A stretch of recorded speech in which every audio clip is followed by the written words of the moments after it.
मेरा मड़ भाई और सहयोगी संगत के अध्यक्ष राम कुमार सिंह, मलखेराम वीरेंद्र कुमार यादव अपनी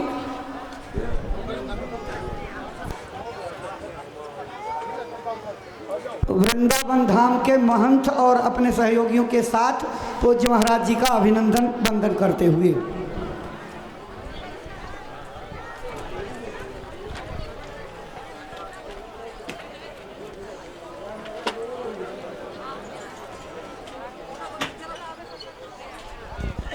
जय गुरुदेव।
आपने हाथ हटाइए।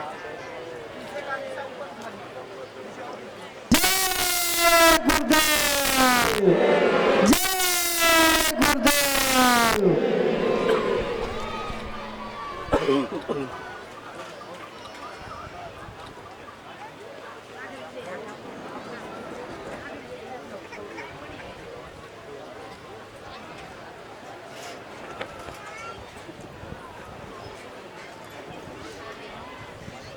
प्रेमी भाई बहनों, स्वागत की इसी श्रृंखला के बाद पूज्य महाराज जी आज आपके जो है इस वृंदावन धाम परंपरा में आए हुए हैं।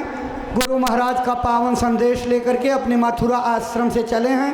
आपके पावन चरण कमलों में श्रद्धापूर्वक आदर सहित ये प्रार्थना करते हैं कि आप जो संदेश अपने मथुरा आश्रम से लेकर के 77 दिनों की शाकाहार सदाचार मद्य निषेध आध्यात्मिक वैचारिक जन जागरण यात्रा पर निकले हैं, अपने मुखार बिंदु से अमरवाणी से प्रेमी भाई बहनों को सुनाने समझाने की कृपा करें, ताकि आपकी अमरवाणी से प्रेरणा प्राप्त करके भाई बहन अपने जीवन की अनमोल सांसों का उपयोग करते हुए अपना मानव तन सफल, सार्थक और कामयाब बना सके। परम श्रद्धेय पूज्य महाराज जी। आप सभी लोग प्रेम के साथ में मालिक के पावन नाम का उच्चारण करेंगे। बोलो जय गुरुदेव,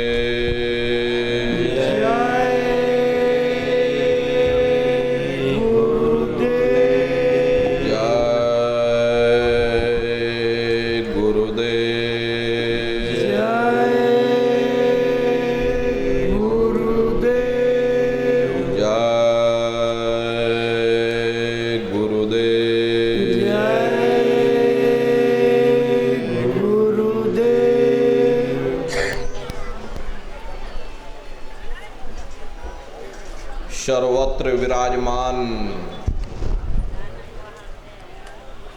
शब्द स्वरूप परम पूज्य स्वामी जी महाराज के श्री चरणों में कोटि कोटि नमन प्रणाम करते हुए इस पावन भूमि पर सत्संग समारोह में पधारे हुए सभी सत्संगी धर्म प्रेमी भाई बहनों को सादर जय गुरुदेव। प्रेमी भाई बहनों, हम आप परम सौभाग्यशाली हैं कि ऐसे कलिकाल में हम लोगों को ये मानव तन, ये मनुष्य शरीर प्राप्त हुआ। उससे भी परम सौभाग्य की बात है कि मनुष्य रूपी मंदिर में बैठ करके हम लोगों को सत्संग सुनने का ये अवसर मिल रहा। सत्संग जल जो कोई पावे, मैलाई सब कट कट जावे। ये सत्संग है, ये कोई किस्से और कहानियाँ नहीं, ये महात्माओं की अजर अमर वाणियाँ हैं। यदि आपने ध्यान से सुन लिया तो निश्चय ही आपको अपने मानव जीवन के उद्देश्यों के बारे में पता चलेगा कि आखिर मनुष्य शरीर हमको क्यों मिला, क्या इसका उद्देश्य है, मरने के बाद हम कहाँ जाएंगे, हमारे बाल बच्चे कहाँ जाएंगे, हमारे रिश्ते नातेदार कहाँ जाएंगे और कैसे हमारी जीवात्मा का कल्याण होगा। इन सभी प्रश्नों की जानकारी आपको सत्संग के माध्यम से प्राप्त होगी। इसलिए प्रेमी भाई बहनों, एक एक वचन को बड़े ध्यान के साथ आप लोग सुनिएगा, समझने की कोशिश करिएगा और अपने जीवन में अमल लाइएगा। प्रेमी भाई बहनों, यह मनुष्य शरीर हम लोगों को बड़े सौभाग्य से प्राप्त हुआ। ये जीवन बहुत अनमोल है। उस परम पिता परमात्मा ने हमको यह जीवन केवल इसीलिए दिया है ताकि हम जीते जी उस प्रभु की भक्ति करके अपनी जीवात्मा का कल्याण करा लें। ये 5 तत्वों का पुतला जिसको ले करके हम आप यहाँ बैठे हुए एक निश्चित समय के लिए हम लोगों को मिला।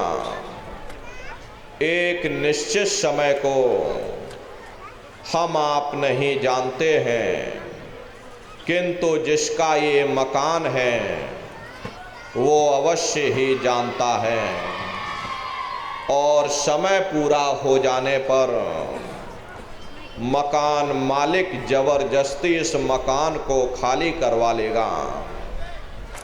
उस समय न जमीन जायदाद काम आएगी, न धन संपत्ति काम आएगी।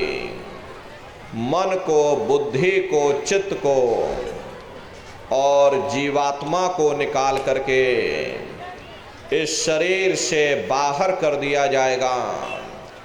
ये शरीर आपका जमीन पर गिर पड़ेगा, क्योंकि जीवात्मा के निकल जाने के बाद में ये शरीर सिर्फ एक माटी का पुतला है, उससे ज़्यादा कुछ भी नहीं। प्रेमी भाई बहनों, यही संत महात्मा समझाने के लिए इस धरा भूमि पर अवतरित होते और जीवों को समझाने की कोशिश करते हैं कि भाई मिली नरदेह तुमको, बनाओ काज कुछ अपना, पचो मतिया इस जग में, जानियो रैन का सुपना। हरे प्रेमी भाई बहनों, जैसे रात में हम लोग स्वप्न देखते हैं, हालांकि उस समय पर हमें स्वप्न सच मालूम पड़ता, असली प्रतीत मालूम होता है, लेकिन जब हम सुबह उठते हैं, जब हमारी आंखें खुलती हैं, तब हमें होश आता कि नहीं भाई, हम तो स्वप्न देख रहे थे, ये सब भ्रम है। ठीक उसी प्रकार से ये दुनिया भी 10-20-100 साल का स्वप्न है। अब आप कहोगे हम जाग रहे, परंतु प्रेमी भाई बहनों, ऐसा हरगिज नहीं है। जिस दिन मौत का वक्त आएगा, हरे आप रोगे, हाय हाय करके चिल्लाओगे कि हाय, हमने सारी जिंदगी यूं ही स्वप्न में गुजार दी, जागने का समय तो अभी आया था, जो कुछ करना था अभी करना था। लेकिन प्रेमी भाई बहनों, अब पछताए होत क्या, जब चिड़िया चुग गई खेत। महात्मा प्रेम से जीवों को समझाते हैं कि भाई देह और ग्रेह सब झूठा, भरम में काहे को खपना, ये घर बार हमारा अपना नहीं, हरे पराया देश है, ये सराय खाना है, ये मुसाफिर खाना है, ये शरीर भी तुम्हारा अपना नहीं, ये भी काल का पिंजरा है, किराए का मकान है, पराया मकान है। किसी को 40-50 साल के लिए मिला, किसी को 80-90-100 साल के लिए मिल गया। हरे जितने जितने श्वास उस मालिक ने बख्शे हैं, उसे भुगतने के बाद में हमें शरीर को यहीं छोड़ जाना। श्वास उद्धारा नित्य ही जारी, एक दिन खाली चाम। हरे प्रेमी भाई बहनों, एक तालाब पानी से चाहे कितना भी क्यों ना भरा हो, आप एक छोटी सी नाली काटकर खोल दीजिए, तालाब में छोटा सा छेद कर दीजिए, तो सारा पानी ही तालाब से बाहर निकल जाएगा। ठीक उसी प्रकार से हमारा ये शरीर भी श्वासों का भंडार है। जब तक श्वासों का भंडार जारी है, हम दुनिया के काम काज में फंसे हुए, दुनिया के कारोबार में उलझे हुए, लेकिन जिस वक्त ये श्वासों का भंडार खाली होगा, हरे टेलीफोन खड़क जाएंगे, तार पहुंच जाएंगे, संदेश पहुंच जाएंगे, सब रिश्ते नातेदार, सब कुटुंब परिवार वाले, सब अड़ोस पड़ोस वाले मिनटों सेकंडों में इकट्ठा हो जाएंगे। हरे प्रेमी भाई बहनों, जिस शरीर से तुम इतना प्रेम किया करते थे, उसे कोई एक रात भी घर में रखने को तैयार नहीं होता। कंधों पर लटका करके शमशान भूमि पर छोड़कर आ जाते। हिंदू लोग तिनका तोड़ाते कि जैसे तिनका टूट गया, तेरा मेरा रिश्ता नाता टूट गया। मुसलमान, सिख या ईसाई लोग खाक की मिट्टी कब्र में डाल देते कि जो मेरे लिए खाक की मिट्टी है, वह मेरे लिए तू है। हरे प्रेमी भाई बहनों, मामूली कष्ट नहीं होता। मौत के समय में घनघोर पीड़ा होती है। जनमत मरत दुसह दुख होई। सहजोबाई ने फरमाया कि सहजो मौते आइयाँ, अंग अंग दिया तोड़। और हिया जरे छाती फटे, उठे पीर घन घोर। गुरु महाराज सत्संग में फरमाते थे जैसे 1,00,000 बिच्छू एक साथ मिल करके हमारी जिस्म पर डंक मारें, उससे भी लाखों करोड़ों गुना ज़्यादा मौत के समय में दर्द होता है। जब मृत्यु आती है तो किस तरह से प्राण निकलते, प्राणों के निकलने की क्या प्रक्रिया होती है, जरा उसे भी आप लोग समझ लीजिए। देखो प्रेमी भाई बहनों, जैसे संसार में महाप्रलय आती, महाप्रलय के समय क्या होता, सबसे पहले पूरी पृथ्वी ढह जाती। ये पृथ्वी पानी में घुल करके और पानी बन जाती है। मानो सृष्टि की प्रलय एक बड़ी कयामत है और शरीर की प्रलय एक छोटी कयामत है। तो जैसे ही मौत आती है, सबसे पहले गुदा चक्र टूटता है, सिमटत भास श्वास उठ जावे और प्राण पति जम सिमट समावे। उस समय हमारी श्वासें रुक जाती, शरीर की चेतना पीछे सिमटने लगती। तो सबसे पहले गुदा चक्र ही टूटता, क्योंकि गुदा चक्र में पृथ्वी का वास होता। गुदा चक्र टूट करके ऊपर इंद्रिय चक्र में समा जाता। इंद्रिय चक्र में जल का वास होता, यानी जल ने पृथ्वी को घोल दिया। फिर जब इंद्रिय चक्र टूटेगा तो ऊपर नाभि चक्र में समा जाएगा।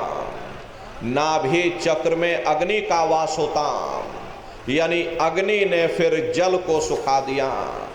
ये नीचे से सिमटाव होता है, नीचे से ऊपर की ओर सिमटाव होता।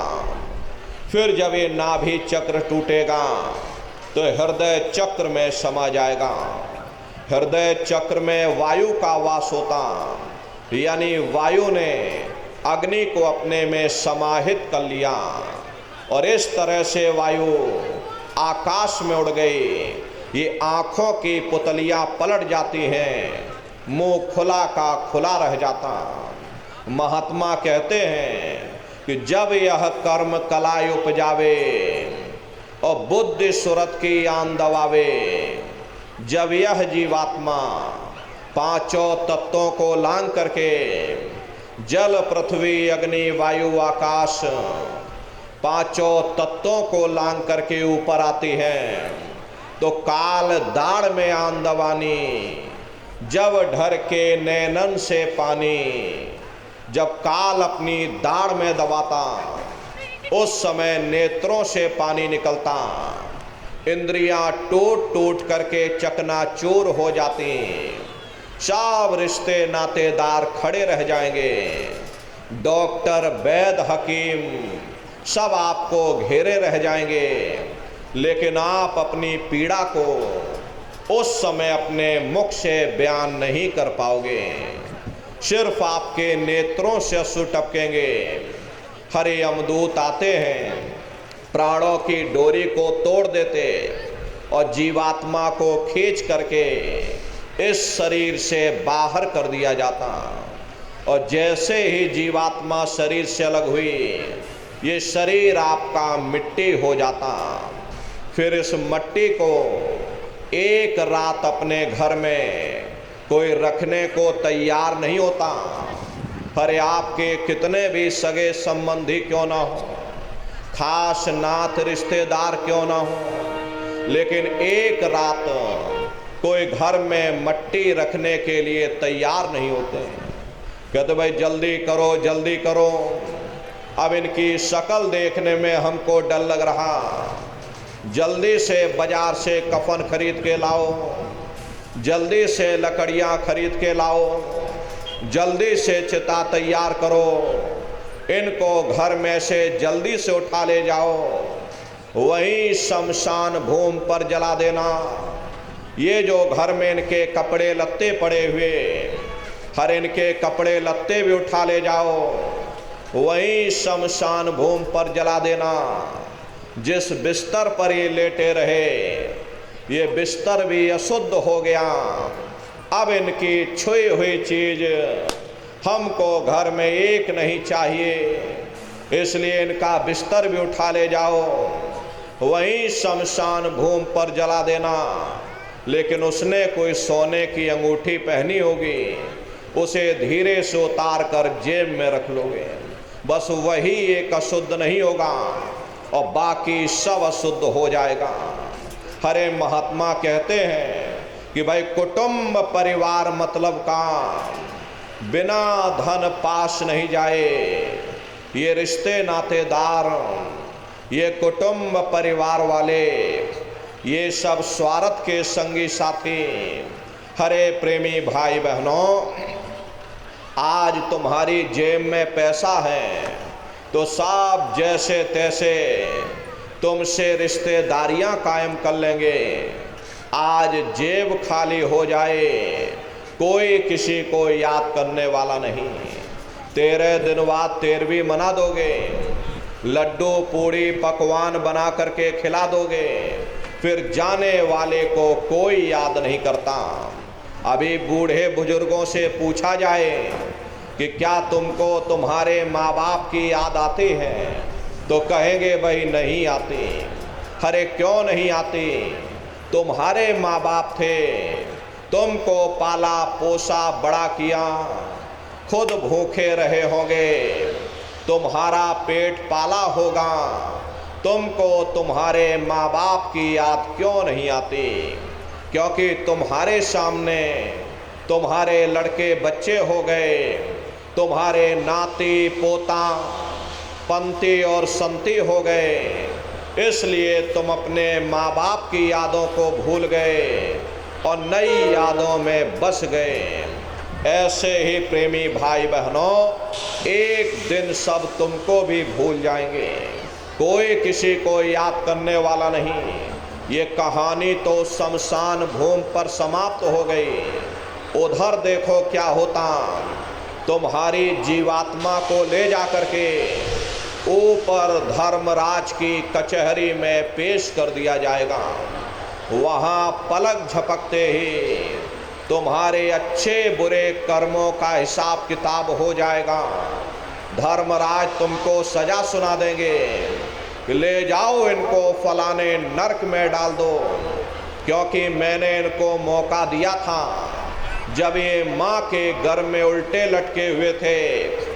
उस समय इन्होंने मुझसे प्रार्थना की थी कि हे मालिक मुझे एक बार मौका दे दो, मुझे एक बार मनुष्य शरीर दे दो, हम भजन करेंगे, भक्ति करेंगे, हम अपनी जीवात्मा का कल्याण करेंगे। तो मैंने इनकी प्रार्थना स्वीकार कर ली और इनको मैंने मनुष्य शरीर दे दिया और कह करके भेजा था कि भाई ये मनुष्य शरीर ये किराए का मकान है, ये तुम्हारा अपना नहीं है। अगर ये तुम्हारा अपना होता तो हमेशा तुम्हारे पास रहता। ये तुम्हारा अपना नहीं, ये मैंने तुमको कुछ समय के लिए ये किराए का मकान दिया। हाँ, तुम अपनी जीवात्मा को मेरे किराए के मकान में बैठा करके और मालिक की भक्ति करके अपनी जीवात्मा का कल्याण करा लेना। मैंने कुछ समय के लिए तुम सबको ये किराए का मकान दिया है। जब समय पूरा होगा मैं अपने सिपाहियों को भेजूंगा, उस समय पर तुम मेरे मकान को खाली कर देना। लेकिन इतना ध्यान रखना कि जैसा साफ सुथरा मैंने तुमको ये किराए का मकान दिया, वैसा ही साफ सुथरा तुम मुझको वापस लौटाना। लेकिन इस किराए के मकान में बैठ करके इन्होंने अच्छे बुरे कर्म कर डाले। मेरे किराए के मकान को इन्होंने अपने कर्मों से गंदा कर दिया, इसलिए कर्मों की सजा इनको मिलेगी। ले जाओ इनको फलाने नरक में डाल दो। हरे महात्मा कभी झूठ नहीं बोलते। महात्माओं ने जब साधना किया, साधना करके जब ऊपर गए और ऊपर जा करके जब उन्होंने नरकों का हाल देखा, तो हमारी आपकी जानकारी के लिए उन्होंने धर्म ग्रंथों में लिख दिया कि लोह के खम्भ तपत के माही, और जहाँ जीव को ले चिपटाई वहाँ लोहे के खम्भे अग्नि से धधक धधक कर लाल हो रहे। ऐसे खोटे जीवों को उन खम्भों में चिपटाया जाता। जीव हाय हाय करके तड़फता है।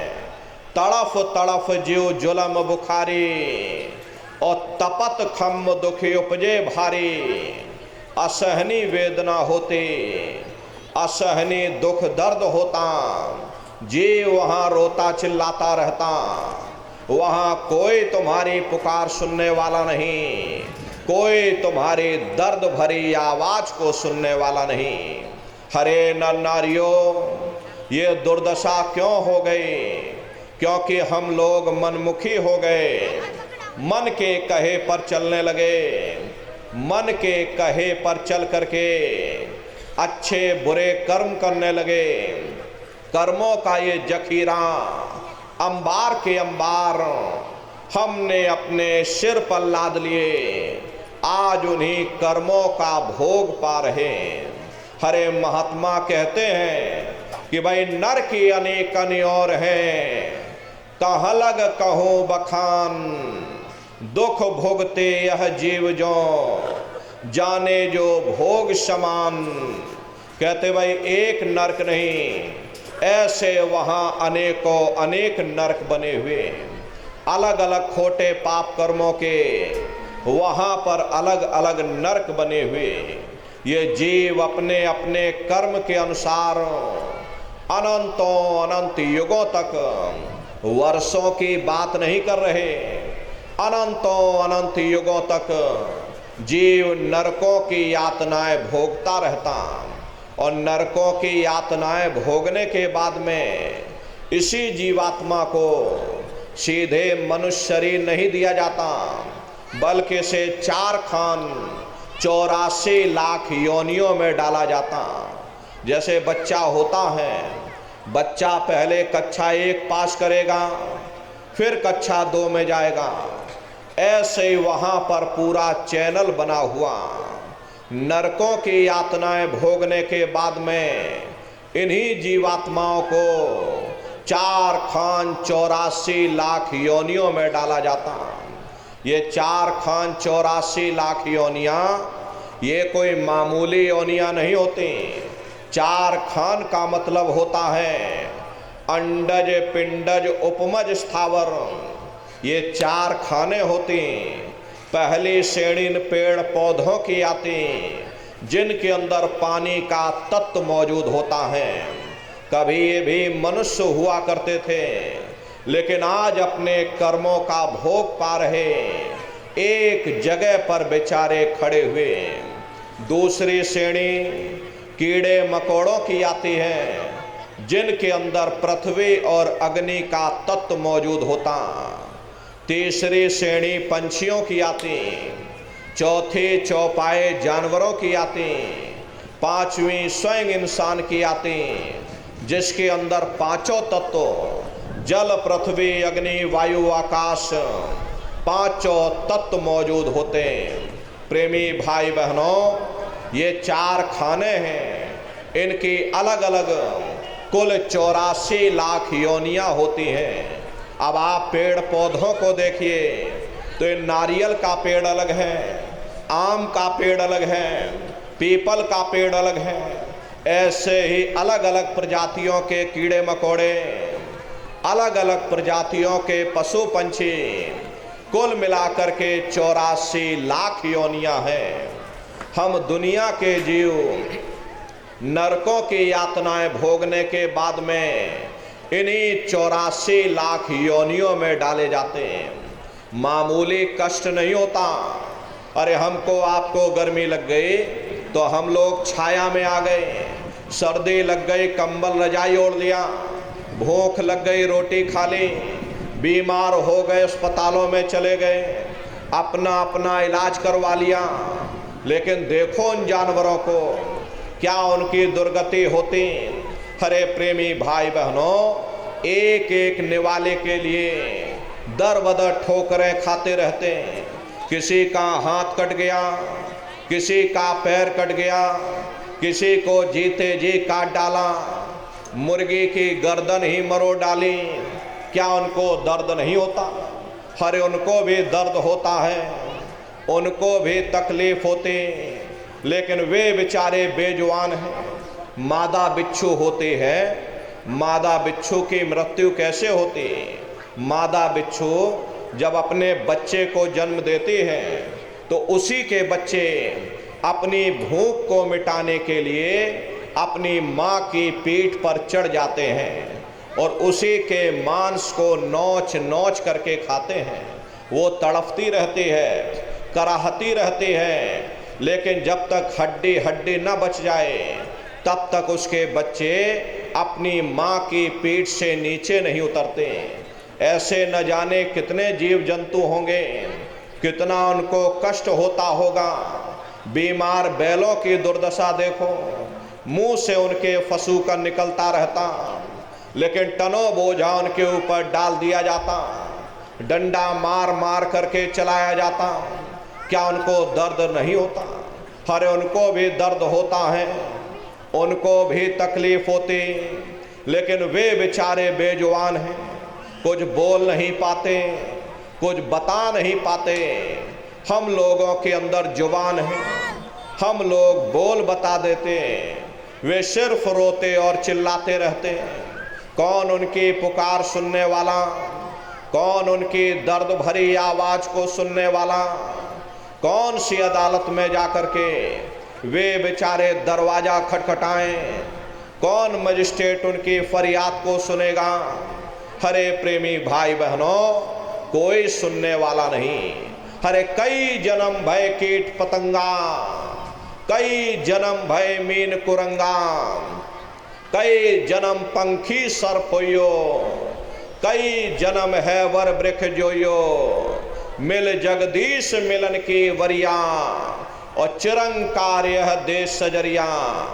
करोड़ों करोड़ युगों से हम लोग नरकों की यातनाएं भोगने के बाद में फिर कभी कीड़े पतंगों की योनि में, कभी पेड़ पौधों की योनि में, तो कभी पशु और पंछियों की योनि में डाले जाते हैं। प्रेमी भाई बहनों, 84 लाख योनियों की सबसे जो आखिरी योनि होती है वो गाय और बैल की योनि होती। गाय स्त्री का रूप लेती है और बैल पुरुष का रूप लेते। ये 84 लाख योनियों की सबसे आखिरी योनि यानी कि अंतिम पायदान होता। उसके बाद तब जाकर के हम लोगों को दोबारा फिर से मनुष्य शरीर प्राप्त होता। इसीलिए कहा गया कि बड़े भाग्य मानुष तन पाया, कोट जन्म जब भटका खाया। कोटान कोट जन्म जन्मांतरों तक अलग अलग योनियों में भटकने के बाद में बड़े सौभाग्य से तब जा कर के हम लोगों को ये मनुष्य शरीर प्राप्त हुआ। अरे बड़े से बड़े देवी देवता भी इस मनुष्य शरीर को पाने के लिए तरसते हैं, क्योंकि उन 84 लाख योनियों से, उन नरकों से निकलने का केवल एक ही दरवाजा है, वह केवल मनुष्य का शरीर है। इसी मनुष्य रूपी मंदिर में बैठ करके हम उस परमात्मा की भक्ति कर सकते। इसीलिए संतों महात्माओं ने इस पंच भौतिक शरीर को सच्चा हरि मंदिर कहकर याद किया कि हरि मंदिर यह शरीर है, ज्ञान रतन प्रकट होए। ये असली हरि मंदिर है। जब भी वो मालिक मिलेगा इसी हरि मंदिर के अंदर मिलेगा। इसी पंच भौतिक शरीर को ईसा मसीह साहब ने टेम्पल ऑफ लिविंग गॉड यानी जिंदा ईश्वर का मंदिर कहा। इसी पंच भौतिक शरीर को गुरु नानक साहब ने नर नारायणी देह कहकर याद किया। ये वो देह है जिसमें नारायण स्वयं विराजमान है। इसी पंच भौतिक शरीर को मुसलमान फकीरों ने कुदरती काबा कहकर याद किया। ये असली कुदरती काबा है। उस मालिक का दर्शन जब भी होगा इस कुदरती काबे के अंदर जाकर होगा। बाहर से आज तक न कभी किसी को परमात्मा मिला, न भविष्य में कभी मिल सकता। परमात्मा जब भी मिलेगा तुम्हें तुम्हारे अंदर मिलेगा। यही कबीर साहब ने लिखा कि जो तिल माही तेल है, जो चकमक में आग, तेरा साईं तुझ में, और जाग सके तो जाग। जिस तरह तिल में तेल होता है, पत्थर में अग्नि होती, ठीक उसी तरह से वो मालिक हर एक के घट घट में, हर एक के वजूद के अंदर बैठा हुआ। यही आपके धर्म पुस्तकों में भी लिखा कि अरे मोको का धोड़े रे बंदे, मैं तो तेरे पास में, और ना तीरथ में ना मूरत में, मैं तो हूँ विश्वास में। ना मैं तीरथ में मिलूँगा, ना मैं मूरत में मिलूँगा, ना अन्य किसी कर्म कांड में मिलूँगा, ना मैं कहीं किताबों में मिलूँगा, ना मैं पोथियों में मिलूँगा। मैं जब भी मिलूँगा तो मैं तुम्हारे अंदर मिलूँगा। हरे प्रेमी भाई बहनों, अगर खाना बनाने की किताब सारे दिन बैठ करके आप पढ़ते रहोगे कि खाना ऐसे बनता है, खाना वैसे बनता है, तो कभी तुम्हारा पेट नहीं भर सकता। जब तक आप खाना बनाओगे नहीं, उसे खाओगे नहीं, तुम्हारा कभी पेट नहीं भर सकता। हम वेदों की निंदा नहीं करते, हम ग्रंथों की निंदा नहीं करते, हम गीता कुरान बाइबल की निंदा नहीं करते। अरे वेद शास्त्र गीता कुरान बाइबल कहती है कि मनुष्य के अंदर अंड खंड ब्रह्मांड है, स्वयं वह परमात्मा इसके अंदर बैठा हुआ। चलो अंदर चलो, अंदर चल करके उस परमात्मा का दर्शन दीदार करो। अब सवाल ये उठता है कि आखिर हम अपने अंदर जा करके उस परमात्मा को कैसे प्राप्त करेंगे। इसके लिए संतों महात्माओं ने इस कलयुग में केवल 3 साधन बताए। साधन 3 सारन वर्णे, और साधन सब थोथे मान। इस कलयुग में उस मालिक को पाने के लिए संतों महात्माओं ने केवल 3 साधना बताई। पहला है सुमरन, दूसरा है ध्यान, और तीसरा है भजन। सुमरन कहते उस मालिक को याद करना, ध्यान कहते हैं दृष्टि को एकाग्र करना, और भजन कहते हैं कान में उंगली डाल करके उस शब्द को सुनना, उस नाम को सुनना, उस आवाज को सुनना जो मालिक के घर से आवाज आ रही। प्रेमी भाई बहनों, ये सुरत शब्द नाम योग की साधना है। संतों का जो इतिहास रहा, संतों के इतिहास में सबसे पहले कबीर साहब आए, जिन्होंने सुरत शब्द नाम योग की साधना जारी की। उसके बाद गुरु नानक साहब आए, गुरु नानक साहब ने भी सुरत शब्द नाम योग की साधना जारी की। उसके बाद और भी महात्मा धरती पर आए, कबीर, नानक, दादू दरिया, भीखा, रविदास, पलटू, जगजीवन। चित्रकूट में आप चले जाइए, गोस्वामी जी महाराज जिन्होंने रामचरित्र मानस बनाई, उन्होंने भी सुरत शब्द नाम योग की साधना जारी की। राजस्थान की धरती पर मीराबाई हुई, सहजोबाई हुई, उन्होंने भी उस मालिक को पाया, सुरत शब्द नाम योग की साधना करके पाया। प्रेमी भाई बहनों, ये सुरत शब्द नाम योग की साधना है। इस साधना की 3 क्रियाएं हैं। पहला सुमरन, दूसरा ध्यान और तीसरा भजन। तो कैसे आप लोग सुमरन करोगे, कैसे आप लोग ध्यान करोगे और कैसे आप लोग भजन करोगे, जरा बैठ करके अच्छी तरह समझिएगा और फिर घर पर जा करके करिएगा। तो प्रेमी भाई बहनों, सबसे पहले सुमरन कैसे किया जाएगा। सुमरन करने के लिए एक माला आप लोग ले लेना। ये देखो प्रेमी भाई बहनों, 108 दाने की ये माला है। अपने अपने घरों में बैठ करके बाहर से अपनी आँख को बंद कर देना। दोनों आँखों के मध्य भाग में अपने ध्यान को एकाग्र करके और मन ही मन अंदर ही अंदर दाने दाने पर जय गुरुदेव नाम का उच्चारण करिएगा। हर दाने पर जय गुरुदेव नाम, हर दाने पर जय गुरुदेव नाम, जय गुरुदेव जय गुरुदेव जय गुरुदेव, कुल 108 बार करिएगा। दोबारा इसी जगह फिर आ जाना, यहाँ से फिर जय गुरुदेव नाम का उच्चारण करना। जिसको आप याद कर रहे हो, एक समय ऐसा आएगा वो अंतर में तुम्हारे सामने प्रकट हो जाएगा, आपको अंतर में दिखाई पड़ेगा, उसको देख लेना। फिर उसी के स्वरूप को याद करके जय गुरुदेव नाम का सुमरन सभी नए प्रेमी भाई बहन करिएगा। दूसरी बार फिर यहीं से जय गुरुदेव नाम का सुमरन, तीसरी बार फिर यहीं से जय गुरुदेव नाम का सुमरन। इस तरह से कुल 8 बार जय गुरुदेव नाम का सुमरन सभी नए प्रेमी भाई बहन करिएगा। 8 बार करने के बाद ये माला आप रख देना। प्रेमी भाई बहनों, ये जय गुरुदेव नाम किसी साधारण इंसान का नाम नहीं, स्वयं वो सनामी महाप्रभु का नाम है। समय समय पर संत महात्मा अपने अपने समय पर आकर के अपनी साधना के द्वारा उस मालिक के नाम को सिद्ध करते हैं। जैसे कबीर साहब आए, उन्होंने साहिब नाम सिद्ध किया।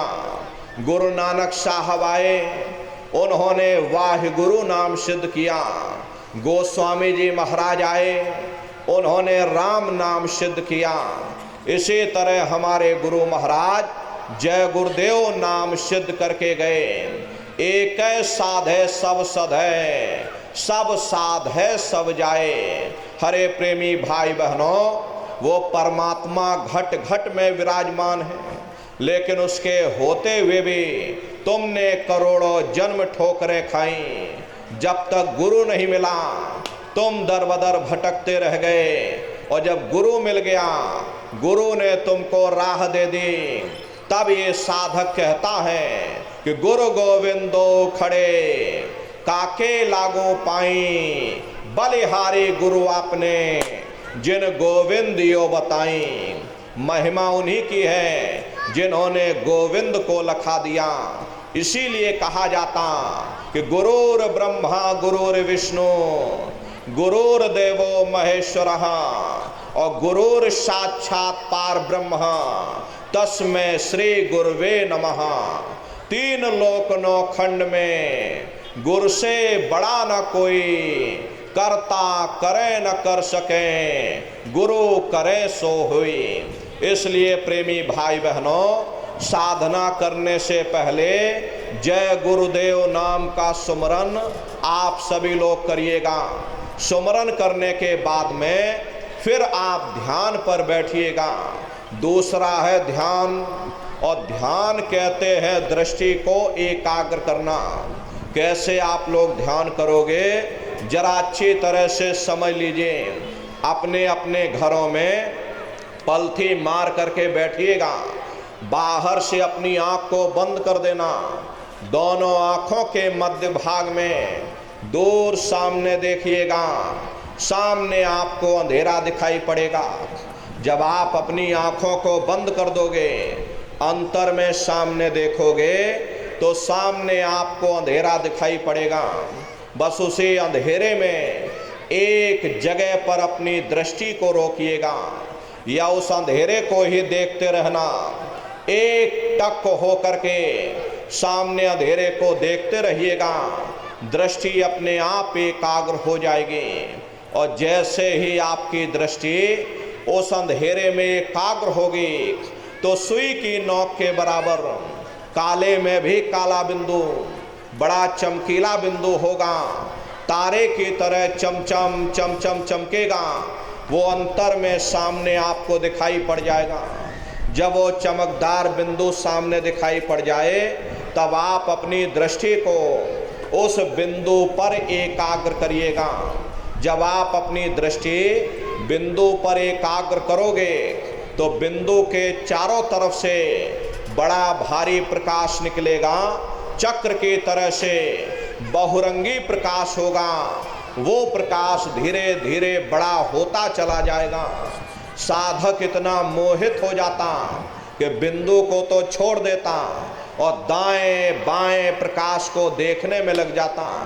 जब आप दाएं बाएं प्रकाश को देखने में लग जाओगे, चूंकि प्रकाश उस बिंदु से निकल रहा और आपने बिंदु को ही छोड़ दिया, प्रकाश को देखने में लग गए, तो प्रकाश भी गायब हो जाएगा, बिंदु भी गायब हो जाएगा, फिर अंतर में अंधेरा छा जाएगा, फिर आपको उतनी मेहनत करनी पड़ेगी। इसलिए दाएं बाएं बिल्कुल मत देखिएगा, आपका निशाना उस बिंदु पर टिका रहे जिसमें से वो प्रकाश निकल रहा।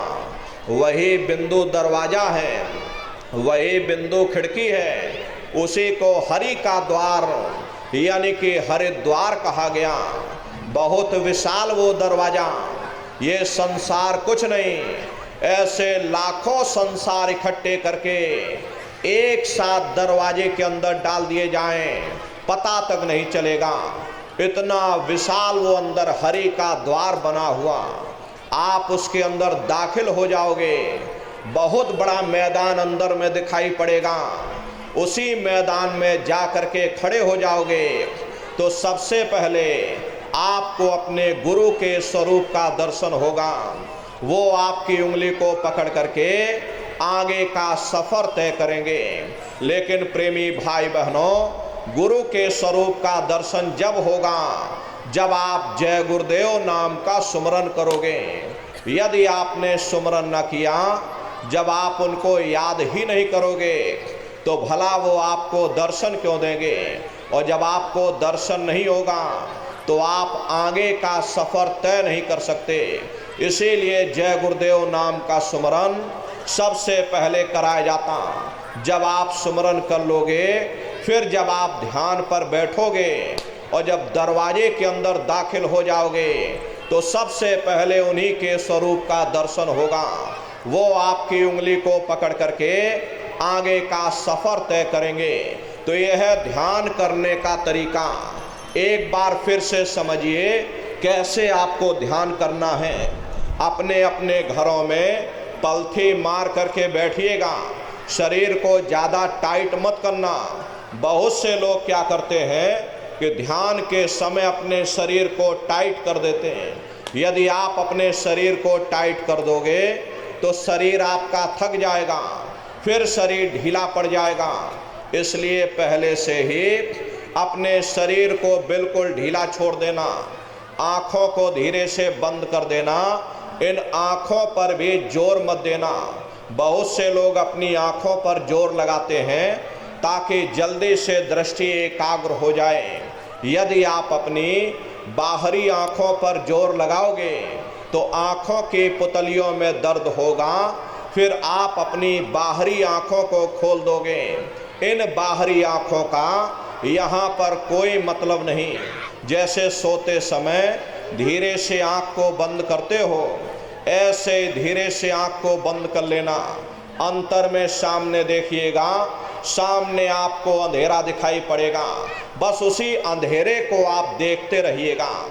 उस समय किसी के बारे में सोचना नहीं, किसी के बारे में विचार मत करिएगा। हम लोग विचार करने लग जाते हैं क्योंकि विचार करने की आदत पड़ी हुई।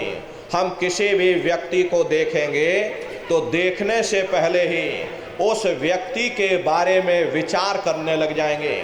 ये जो विचारों का बवंडर है, इसको शांत रखने की कोशिश करिएगा। मन में कोई विचार न पैदा होने पाए, शून्य होकर के, शरीर को बिल्कुल हिलाना डुलाना नहीं, शून्य होकर के बस सामने अंधेरे को देखते रहो। देखते देखते देखते देखते आपकी दृष्टि अंधेरे में रुक जाएगी, और जैसे ही आपकी दृष्टि उस अंधेरे में एकाग्र होगी तो सुई की नोक के बराबर बड़ा चमकीला बिंदु होगा, तारे की तरह चमकेगा, वो सामने आपको दिखाई पड़ जाएगा। जब वो चमकदार बिंदु सामने दिखाई पड़ जाए तब आप अपनी दृष्टि को उस बिंदु पर एकाग्र करिएगा। जब आप अपनी दृष्टि बिंदु पर एकाग्र करोगे तो वही बिंदु दरवाजा है, वो दरवाजा खुल जाएगा, ये शिव नेत्र खुल जाएगा, ये दिव्य दृष्टि खुल जाएगी और आप दरवाजे के अंदर दाखिल हो जाओगे। एक बार प्रेमी भाई बहनों ये दिव्य दृष्टि खुल जाए, फिर क्या भूत क्या भविष्य और क्या वर्तमान, कोई भेद आपसे गुप्त नहीं रहेगा। लाखों वर्ष पहले क्या हुआ था, भविष्य में क्या होने वाला, आप बैठ करके ध्यान में सब कुछ देख सकते हो। तो यह है ध्यान करने का तरीका। और तीसरा है भजन। भजन कहते हो शब्द को सुनना, उस नाम को सुनना, उस आवाज को सुनना जो मालिक के घर से आवाज आ रही। कैसे भजन करोगे जरा अच्छी तरह से समझ लीजिए। ये दोनों उंगली कानों में डाल करके ये कानों को बंद कर लेना। कान इसीलिए बंद किए जाते हैं ताकि बाहर की कोई आवाज हमको सुनाई ना पड़े। अपनी सुविधा से बैठिएगा, कुर्सी पर चाहे कुर्सी पर बैठ जाओ, सोफे पर चाहे सोफे पर बैठ जाना, या कोई तकिया इस तरह से रख लेना, दोनों कोहनी यहाँ रख करके दोनों उंगली कानों में डाल करके ये कानों को बंद कर लेना। अब बहुत सी हमारी माताएं बहनें हैं, बूढ़े बुजुर्ग हैं, आपके घुटनों में दर्द होता है, रीढ़ की हड्डी में दर्द होता, आप बैठ करके भजन नहीं कर पाते हो तो आप लेट करके भजन करिएगा। ऐसे सीधे लेट जाना और लेटे लेटे आंख और कान को बंद कर लेना। मतलब तो आंख और कान को बंद करना है, चाहे आप लेट करके करो या चाहे आप बैठ करके करो। यही कहा गया कि आंख कान मुख बंद कराओ, अनहद झिंगा शब्द सुनाओ। यानी पहले अपनी आंख को बंद करो, अपने मुख को बंद करो, दोनों उंगली कानों में डाल करके ये कानों को बंद कर लो और ऊंचे से ऊंचा ध्यान दे करके गौर से आवाज को सुनने की कोशिश करो। प्रेमी भाई बहनों, जब आप अपने कानों को बंद करके अंतर में गौर से आवाज को सुनोगे तो आपको ऐसा अनुभव होगा कि कहीं सीटी जैसी आवाज हमारे कानों में गूंज रही। शाम को अपने अपने घरों में बैठिएगा, ये कानों को जरा बंद कर लेना और ध्यान दे करके सुनिएगा तो सीटी जैसी आवाज, टी, इस तरह से सीटी जैसी आवाज आप सभी को सुनाई पड़ेगी। करना कुछ नहीं है, लेटे हो चाहे बैठे हो, बस आप उस आवाज को सुनते रहना और सुनते सुनते उसी में लीन हो जाओ। जब आप उसमें लीन हो जाओगे तो कुछ समय बाद में दोबारा आपको अनुभव होगा कि कहीं बड़ी दूर से एक महीन आवाज, घंटे और शंख की आवाज हमारे कानों में बज रही। जैसे मंदिरों में घंटियां बजती हैं, टन टन टन, इसी तरह घंटे और शंख की आवाज सुनाई पड़ेगी। उसी घंटे शंख की आवाज को महात्माओं ने शब्द कहा। अरे आपकी धर्म पुस्तकों में लिखा है कि पोथी पढ़ पढ़ जगमुआ, पंडित भया न कोई, 2.5 अक्षर प्रेम का, पढ़े सो पंडित होए।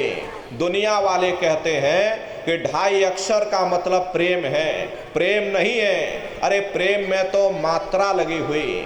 यहाँ पर जिस 2.5 अक्षर का वर्णन उन महात्माओं ने किया वो है शब्द शा, आदा, बा और दा। उसी शब्द को महात्माओं ने नाम कहा। कलयुग केवल नाम अधारा, सुमेर सुमेर नर उतरहि पारा। कलयुग में केवल नाम का आधार है, वो नाम तुम्हारे अंदर दिन और रात धुनकारे दे रहा। तो उसी घंटे शंख की आवाज को महात्माओं ने शब्द या नाम कहा, उसी को मुसलमान फकीरों ने कलमा कहा, उसी को ईसा मसीह साहब ने वर्ड या लागस कहकर याद किया, उसी को गुरु नानक साहब ने अनहद वाणी कहकर के याद किया। चीन में जो महात्मा हुए उन्होंने इसको ताओ कहकर याद किया, और हिंदू महात्माओं ने इसे देववाणी आकाशवाणी कहकर के याद किया। उन अलग अलग महात्माओं ने अपनी अपनी भाषा में हम लोगों को समझाने की कोशिश की कि भाई वो घंटे शंख की आवाज तुम्हारे सबके अंदर गूंज रही, वो आपको सुनाई पड़ेगी, लेकिन शुरुआती समय में आपको ऐसा मालूम पड़ेगा कि कहीं बड़े दूर पर घंटियां बज रही, टन टन टन, लेकिन सुनाई हरेक को पड़ेगी। प्रेमी भाई बहनों, जब घंटे शंख की आवाज आपको सुनाई पड़ने लग जाए तब आप उस आवाज को पकड़ लेना, उसको सुनने लग जाना। जब आप उसको सुनने लग जाओगे तो वो आवाज धीरे धीरे बढ़ना शुरू होगी, और बढ़ते बढ़ते इस कदर बढ़ेगी कि आपके रोम रोम में घंटे और शंख की आवाज गूंजने लग जाएगी। बड़ी घनघोर आवाज होती है, बड़ी मधुर वो आवाज होती।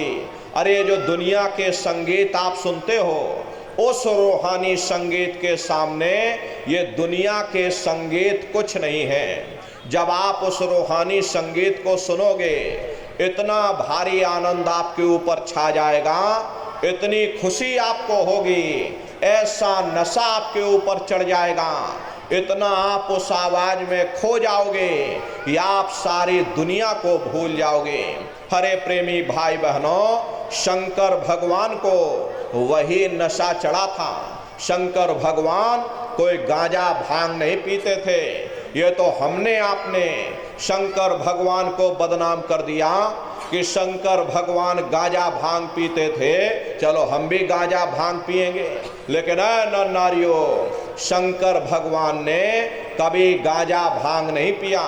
शंकर भगवान जिस नशे में लीन रहते थे वो नाम का नशा था, वो ध्यान का नशा था, वो भक्ति का नशा था। जब आप उस आवाज को सुनोगे तो आपको भी वो नशा चढ़ जाएगा, क्योंकि उस आवाज में चुंबक है। जब आप उस आवाज को सुनोगे तो वो आवाज आपको अपनी ओर खींचेगी, और जब खिंचाव होगा तो जीवात्मा का फैला हुआ प्रकाश 9 द्वारों से सिमटने लगेगा।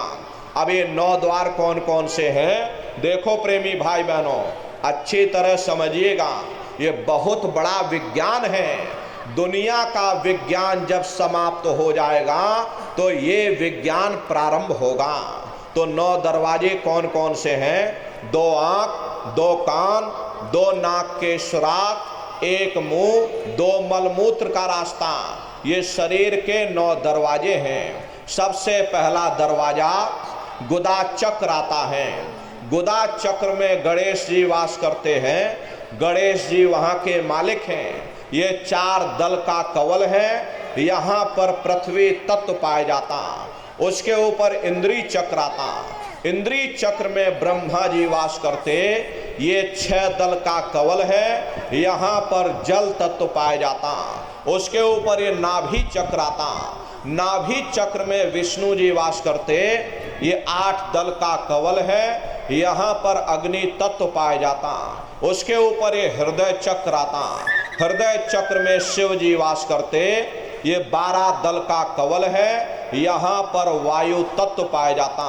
हरे वास तो वो ऊपरी मंडलों में करते, लेकिन उनका प्रकाश, उनकी किरणें इन चक्रों पर पड़ती हैं। उसी के ऊपर एक कंठ चक्र आता है।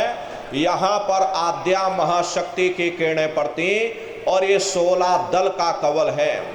और आप सबसे ऊपर, तुम्हारी जीवात्मा सबसे ऊपर दोनों आँखों के मध्य भाग में बैठी है, जहाँ पर देवियाँ बिंदी लगाती और पुरुष जहाँ टीका लगाते। ये बिंदी और टीका यहाँ पर इसीलिए लगाया जाता क्योंकि यहाँ तुम्हारी जीवात्मा बैठी है। उसका श्रृंगार किया जाता। तो 10वां द्वार है जहां पर जीवात्मा बैठे हुए, इसे 10वें दरवाजे पर बैठ करके जीवात्मा अपने प्रकाश को 9 दरवाजों में फैलाती है, जिससे आपका ये शरीर चलता, आपके हाथ आपके पैर चलते हैं। जब आप भजन करोगे, घंटे शंख की आवाज को सुनोगे, तो उस आवाज में चुंबक है, वो आवाज आपको अपनी ओर खींचेगी। और जब खिंचाव होगा तो जीवात्मा का फैला हुआ प्रकाश 9 दरवाजों से सिमट करके यही 10वें दरवाजे पर इकट्ठा हो जाएगा। और जैसे ही यहाँ पर इकट्ठा हुआ, तुरंत शब्द जीवात्मा को खींच करके इस शरीर से बाहर कर देगा। फिर आप अपनी आंखों से देखिएगा कि हमारा शरीर ये है और हम ये खड़े। आप अपने शरीर से अलग हो जाओगे। जैसे चिड़िया होती है, चिड़िया घोंसले से निकल करके आसमानों की उड़ान भरती है, शाम को फिर अपने घोंसले में आ जाती। ऐसे ही तुम्हारी जीवात्मा इस शरीर रूपी घोंसले से निकल करके ब्रह्मांडों की सैर करेगी, देवी देवताओं के दर्शन करेगी, राम और कृष्ण के दर्शन करेगी, और घूम करके फिर अपने शरीर रूपी घोंसले में वापस चली आएगी। हरे प्रेमी भाई बहनों, ये ब्रह्मा विष्णु महादेव जिनकी सारी दुनिया पूजा करती है, आप सभी लोग ब्रह्मा विष्णु महादेव की पूजा करते हो, लेकिन कभी आपने विचार नहीं किया भाई जिनकी हम पूजा कर रहे, आखिर ये है कौन, ये कहाँ पर रहते हैं, ये क्या काम करते हैं, हर इनके माँ बाप कौन हैं। तो जरा संक्षिप्त में आप लोग समझिएगा, क्योंकि अगर इसका वर्णन किया जाएगा लाखों वर्ष लग जाएंगे, एक लोक का वर्णन नहीं हो सकता। इतने विशाल विशाल लोक वहां बने, लेकिन संक्षिप्त में आपको बताया जा रहा कि किन किन मंडलों को पार करते हुए तुम्हारी ये जीवात्मा अपने 5वें मंडल पर यानी कि सचखंड में पहुंचेगी। प्रेमी भाई बहनों, जब आप भजन करोगे और घंटे शंख की आवाज को पकड़ करके शरीर रूपी घोंसले से जब बाहर निकल जाओगे, तो उसी शब्द को पकड़ करके ये जीवात्मा ब्रह्मांडों की चढ़ाई करती है। पलक झपकते यह जीवात्मा खरबों योजन ऊपर चली जाती।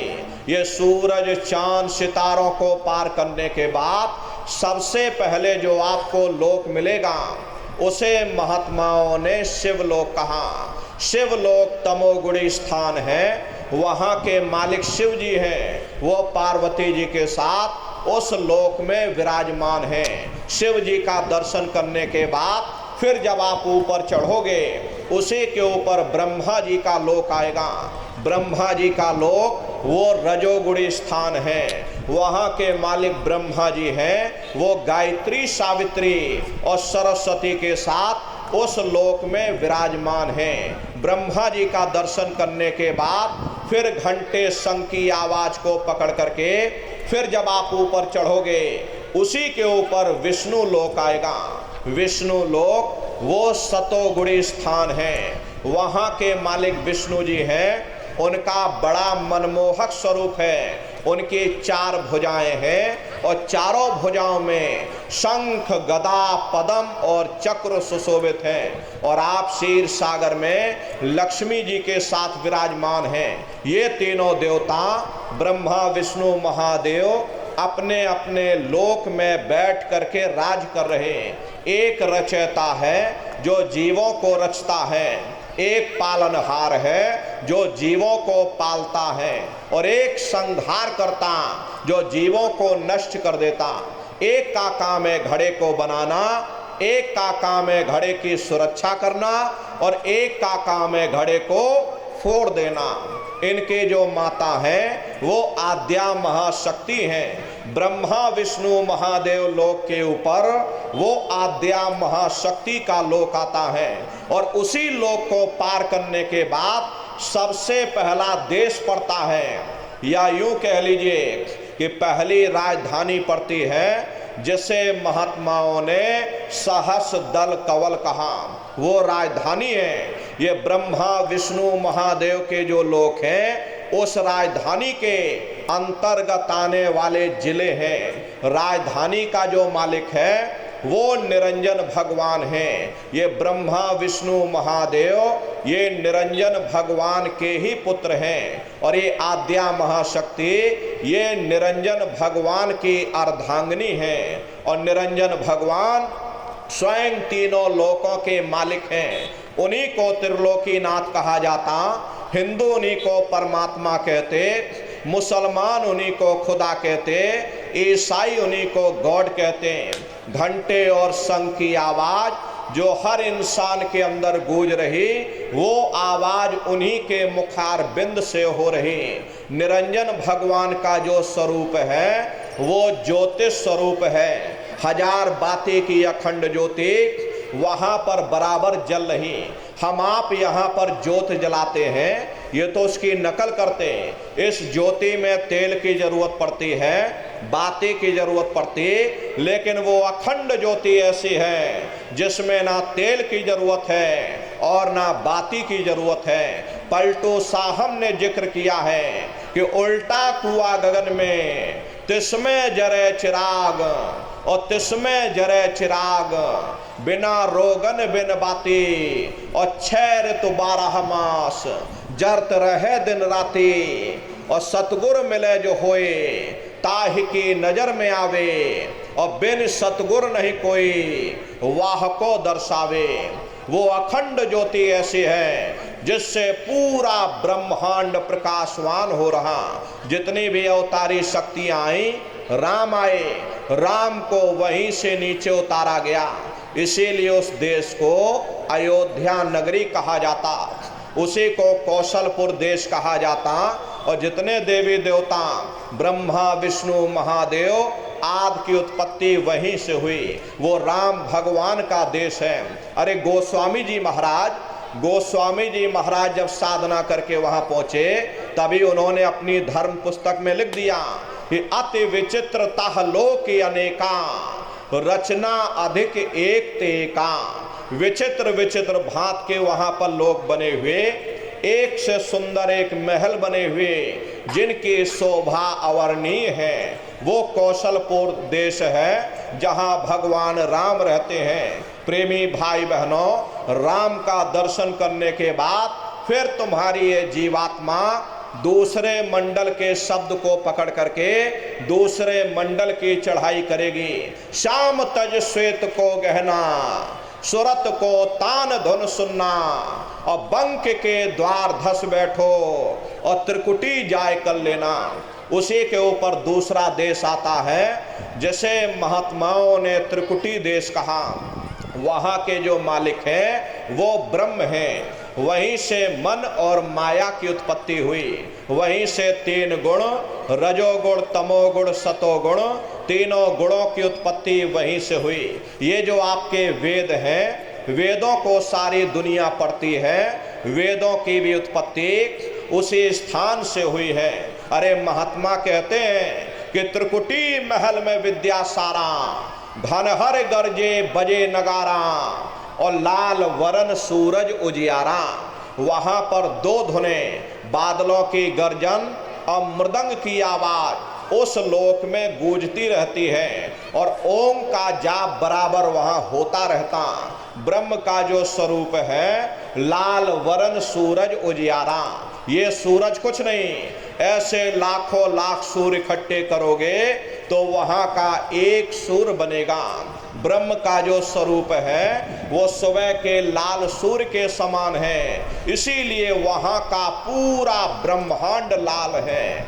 जहां तक आपकी निगाह जाएगी ब्रह्म देश में चारों तरफ आपको लाल ही लाल नजर आएगा। महात्मा जब साधना करके वहां पहुंचे तभी महात्माओं ने लिख दिया, लाली मेरे लाल की जित देखो त लाल, लाली देखन में गई मैं भी हो गई लाल। वो पूरा ब्रह्मांड ही लाल है। जितने साधक वहां पहुंच जाते हैं उन सभी को योगेश्वर कहा जाता। जैसे व्यास जी हुए, वशिष्ठ जी हुए, वाल्मीकि जी हुए, इन सब की पहुंच वहीं तक थी। इसीलिए कहा गया कि वाल्मीकि भय ब्रह्म समाना। जब इनके जीवात्मा वहां पहुंचे और जब इन्होंने ब्रह्म का दर्शन किया तो इनका स्वरूप भी ब्रह्म के समान यानी कि ब्रह्म स्वरूप हो गया। जितने साधक वहां पहुंच जाते हैं उन सभी को योगेश्वर कहा जाता। योगेश्वर भगवान श्री कृष्ण उसी देश में वास करते हैं। ये जो ब्रह्म देश है वो श्री कृष्ण भगवान का ही देश है और श्री कृष्ण भगवान वहीं पर रहते हैं। ये बाहर की जन्माष्टमी नहीं है जो आप लोग मनाते हो, ये तो नकल किया। अरे महात्माओं ने कहा था भाई सही मायने में तुम जन्माष्टमी कब मनाओगे? जब तुम्हारी ये जीवात्मा 5 तत्व जल पृथ्वी अग्नि वायु आकाश 5 तत्व और 3 गुण रजोगुण तमोगुण सतोगुण 5 तत्व और 3 गुणों से परे होकर के ब्रह्म देश में पहुंच करके जब कृष्ण भगवान का दर्शन कर लोगे तब सही मायने में जन्म अष्टमी मनाई जाएगी। वहां कृष्ण भगवान का दर्शन करने के बाद फिर तुम्हारी ये जीवात्मा तीसरे मंडल के शब्द को पकड़ करके तीसरे मंडल की चढ़ाई करेगी। आगे पहुंची सुन झंकार ररंकार धुन सुनी पुकार, आगे श्वेत शून्य है भाई और मान सरोवर पैठ नहाई। उसी के ऊपर तीसरा देश आता जिसे महात्माओं ने शून्य देश कहा, उसी को रारंग देश कहा जाता, उसी को अक्षर और नेति कहा जाता।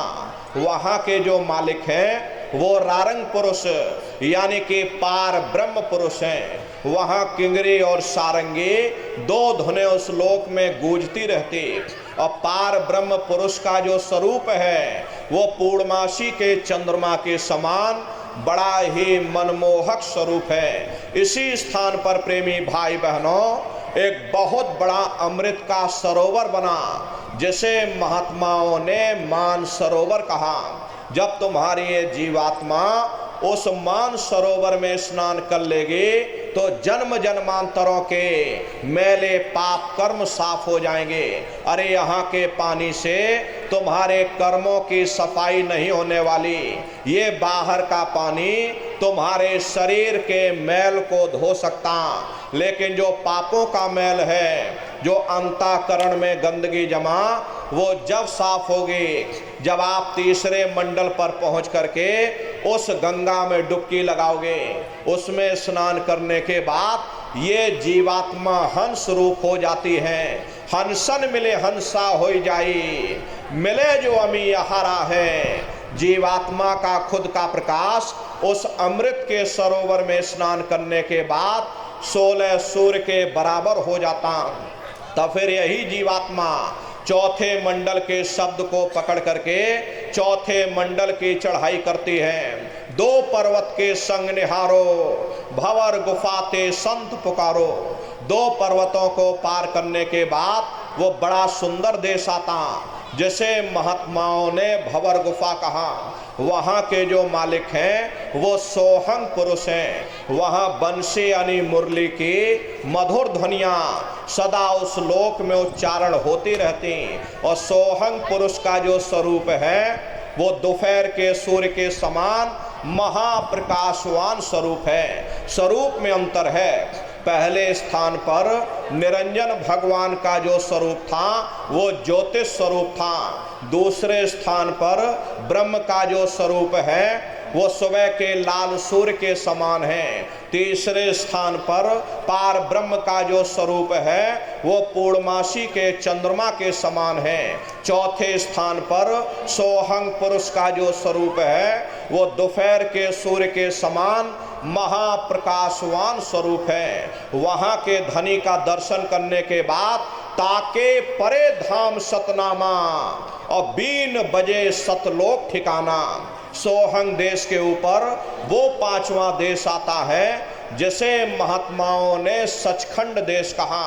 वो सचखंड देश अजर अमर अविनाशी सदा एक रस रहने वाला देश है। वहाँ न काल है, न कर्म है, न दुख है, न संताप है, न पुण्य है, न पाप है। जो जीवात्माएं वहाँ पहुँच जाती हमेशा के लिए जन्म मरण के बंधनों से आज़ाद हो जाती। वहाँ के जो मालिक हैं वो सत्पुरुष भगवान हैं, जिनके रोम रोम में खरबों खरब सूरज चांद सितारे प्रकाशवान। वही हमारे आपके सच्चे मालिक हैं, वही हमारे आपके सच्चे पिता हैं। हमको आपको वहीं से नीचे उतारा गया, फिर शब्द को पकड़ करके शब्द शब्द पौड़ी पर चढ़कर और पहुँचो सचखंड सतनाम। शब्द की सीढ़ी हर मंजिल पर लगा रखी।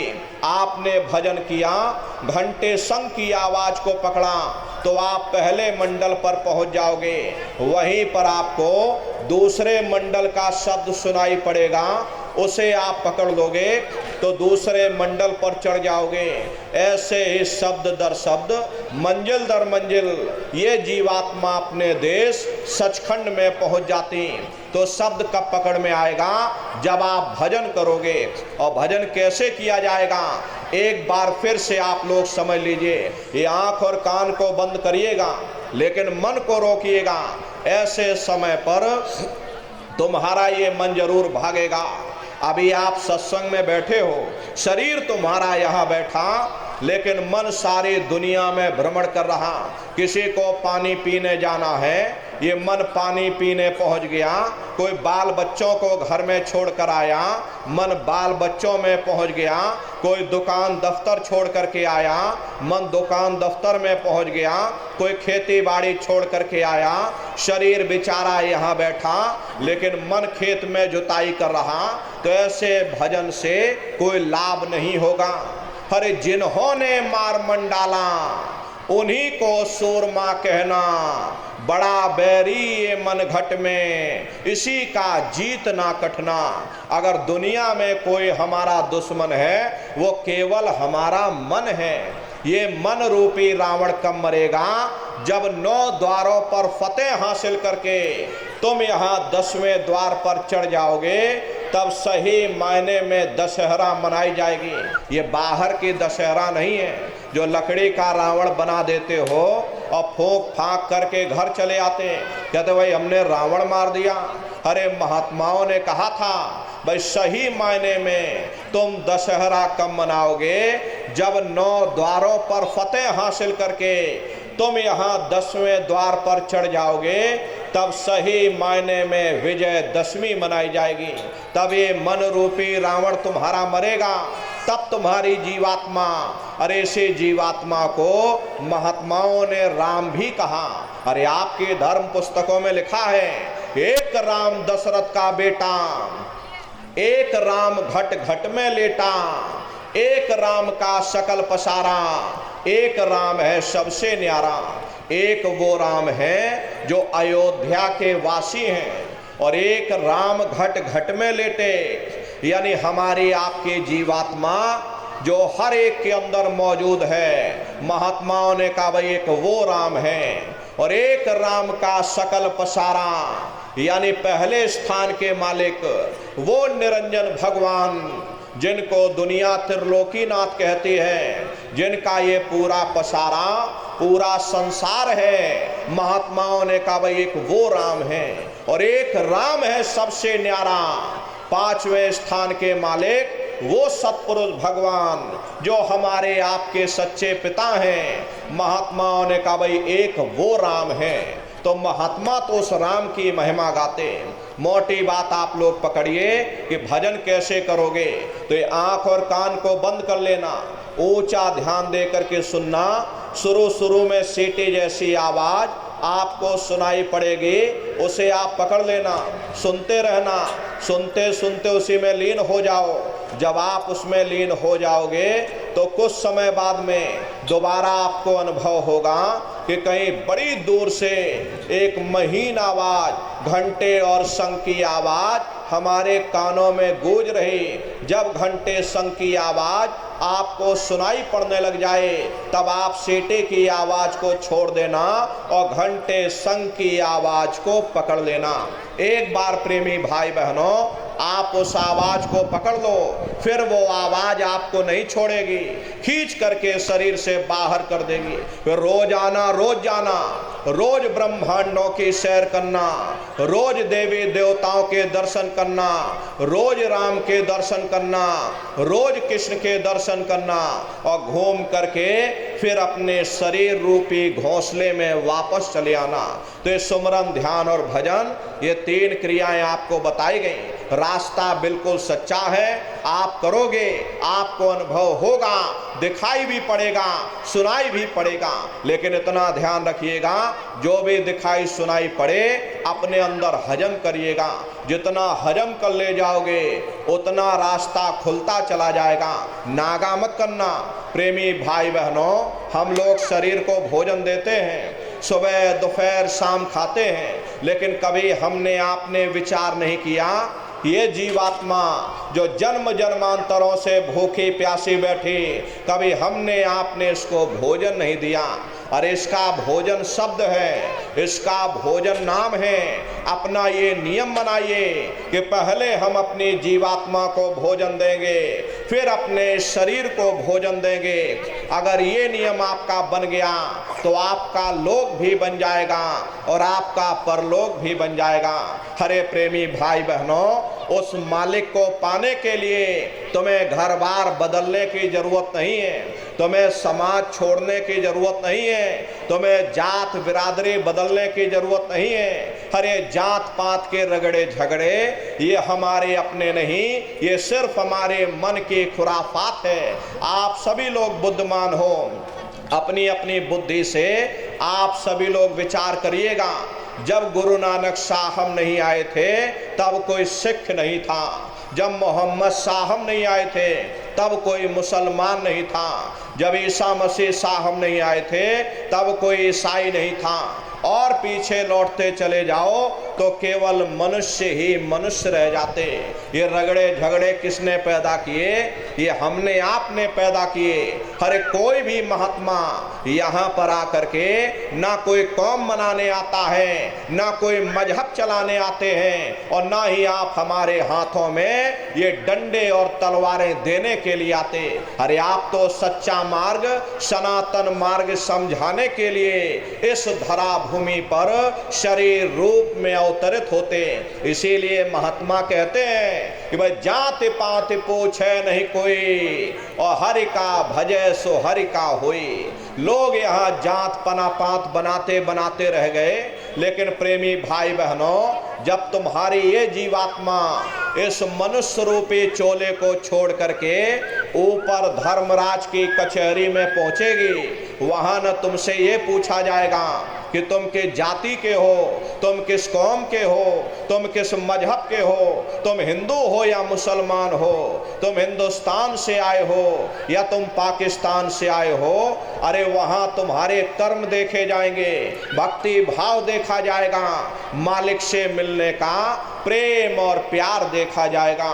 इसीलिए महात्मा कहते हैं वे मालिक को पाने के लिए तुम्हें जात बिरादरी बदलने की जरूरत नहीं है, तुम्हें समाज छोड़ने की जरूरत नहीं है, तुम्हें घर परिवार छोड़ने की जरूरत नहीं है, तुम्हें बाल बच्चे छोड़ने की जरूरत नहीं है, तुम्हें जंगलों पहाड़ों में भटकने की जरूरत नहीं है, तुम्हें साधु सन्यासी बाबा बनने की जरूरत नहीं है। अरे भाई तुम अपने अपने घर परिवार में रहो, अपने अपने बाल बच्चों के साथ रहो, अपने अपने समाज में रहो, समाज की रीत नीति के अनुसार रहो, मेहनत और ईमानदारी से काम करो, और 24 घंटे में घंटा 2 घंटा अपनी जीवात्मा के कल्याण के लिए सुरत शब्द नाम की कमाई यानी सुमरन ध्यान और भजन करिएगा।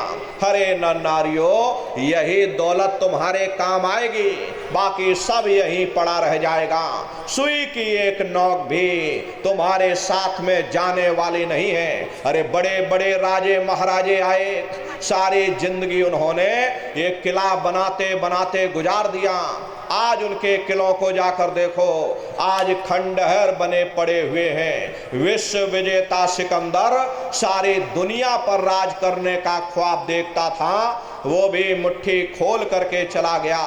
कोई क्या साथ लेकर के जाएगा? जो चीज तुम्हारे साथ में जाने वाली है वो केवल परमात्मा की भक्ति है। इसलिए प्रेमी भाई बहनों, वो दौलत कमा लो जो अंत समय में तुम्हारे काम आवे, वरना ये समय तुम्हारा निकलता चला जा रहा, ये श्वासों के पूंजी दिन प्रतिदिन कम होती चली जा रही। अरे हम लोग कहते हैं कि भाई हमारी उम्र बढ़ रही, अरे आपकी उम्र बढ़ नहीं रही, आपकी उम्र दिन प्रतिदिन घटती चली जा रही। ये चंद श्वासों की पूंजी जो ले करके बैठे हो दिन प्रतिदिन कम होती चली जा रही। एक समय ऐसा आएगा ये बुलबुला फूट जाएगा, फिर ना जाने तुमको दोबारा मनुष्य शरीर मिले न मिले, अरे भटकते रह जाओगे युगों युगों के लिए नरकों और चौरासियों में। इसलिए प्रेमी भाई बहनों, अहो भाग्य है आपका, आपको ये मनुष्य शरीर मिल गया। इस मनुष्य रूपी मंदिर में बैठ करके वो आत्मधन कमा लो, वो रूहानी खजाना कमा लो, जिससे तुम्हारे जीवात्मा का कल्याण हो जावे। तो सुमरन, ध्यान और भजन नित्य नियम से आप लोग करिएगा, और सभी लोग शाकाहारी रहना, क्योंकि हमारे गुरु महाराज ने शाकाहार पर विशेष जोर दिया। गुरु महाराज हमारे कहते थे कि बच्चे बच्चियों तुम लोग शाकाहारी रहना, शाकाहार का प्रचार करते रहना, इसी से देश और दुनिया में भारी परिवर्तन होगा। हरे प्रेमी भाई बहनों, परिवर्तन कोई कानून बनाने से नहीं होता, परिवर्तन कोई आंदोलन करने से नहीं होता, परिवर्तन कोई तोड़फोड़ करने से नहीं होता। परिवर्तन तब होता है जब लोगों के विचार बदलते, लोगों की भावनाएं बदलती। विचार जब बदलेंगे जब लोगों का खान पान शुद्ध होगा। देसी कहावत है कि जैसा खाए अन्न वैसा होए मन। जब इंसान पशुव्रती भोजन करेगा उसकी बुद्धि स्वतः ही पशुओं जैसी हो जाएगी, सोच विचार उसका चिंतन स्वतः ही पशुओं जैसा हो जाएगा। फिर जिस शराब के नशे में माँ बहन बेटी की पहचान खत्म हो जाए, उस शराब को पी करके यह कैसे पता चलेगा कि क्या अच्छा और क्या बुरा है। यही कारण है कि आज घर समाज में दुनिया भर के अत्याचार और दुनिया भर के व्यभिचार फैले हुए। अरे हम लोग मंदिर बनवाते हैं, उन मंदिरों में नहा धो करके जाते, कहते भाई परमात्मा के रहने की जगह है, हमको नहा धो करके जाना चाहिए, फूल अगरबत्ती ले जाना चाहिए। कोई उन मंदिरों में कूड़ा कचरा नहीं डालता। अगर कूड़ा कचरा डालोगे तो आपस में लाठियां चल जाएंगी। फिर ये जो हरि मंदिर है, ये पंच भौतिक शरीर जिसे महात्माओं ने हरि मंदिर कहा, हर इसमें तुम हाड़ मांस के लोथड़े डालते हो, इसमें शराब के कतरे डालते हो। अपने बनाए हुए ईंट गारे के मंदिर की कद्र करोगे और परमात्मा के बनाए हुए इस हरि मंदिर को हमने जीते जी कब्रिस्तान बना दिया तो सख्त सजा मिलेगी। अरे महात्माओं ने लिखा है कि तिल भर मच्छी खाई के कोट गऊ दे दान, और काशी करवट जा मरे निश्चय नरक निदान। यदि तिल भर भी मच्छी खा करके फिर चाहे कोटान कोट गौओं का दान करो और काशी में जा करके मत्था रगड़ते रगड़ते अपनी पूरी जिंदगी वहां पर गुजार दो, फिर भी तुमको तुम्हारे गुनाहों की सजा मिलेगी, कोई बच नहीं सकता। क्योंकि ये कर्म भूमि है, यहाँ तुम जैसा कर्म करोगे वैसा ही फल तुमको मिलेगा। देखिए इस कर्म भूमि पर कृष्ण भगवान तक नहीं बच पाए। उस समय बाली को छिप करके बाण मारा, वही बाली कृष्ण अवतार में बहेलिया बन करके आ गया। कृष्ण भगवान के पैरों में पद्म चमकता था, हिरण की आंख समझ करके बहेलिये ने निशाना मार दिया। जब पास में आकर के देखा कृष्ण भगवान थे, अफसोस करने लगे, लेकिन कृष्ण भगवान ने उसको समझाया कि इसमें तुम्हारा कोई दोष नहीं। उस समय हमने तुमको मारा, आज तुमने हमको मार दिया, हमारा तुम्हारा अदला बदला पूरा हो गया। कर्म प्रधान विश्व रच राखा, जो जस करे सो तस फल चाखा। ये कर्मों का ऐसा देश है, यहाँ तुम जैसे बीज बोगे वैसी ही फसल काटोगे। इसलिए प्रेमी भाई बहनों, आपसे हमारी प्रार्थना है कि आप सभी लोग शाकाहारी रहिएगा। अरे तरह तरह की बीमारियां जो आज के समय में आ रही, इसका मुख्य कारण एक ही है, लोगों का खान पान दूषित हो रहा।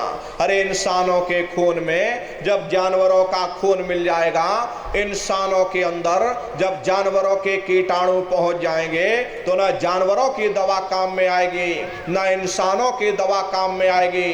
परिणाम क्या होगा? ऐसी महामारियां फैलेंगी। अरे आप राम को मानते हो, आप कृष्ण को मानते हो, जब आप उनको मानते हो तो उनके आदर्शों पर भी चलना सीखो।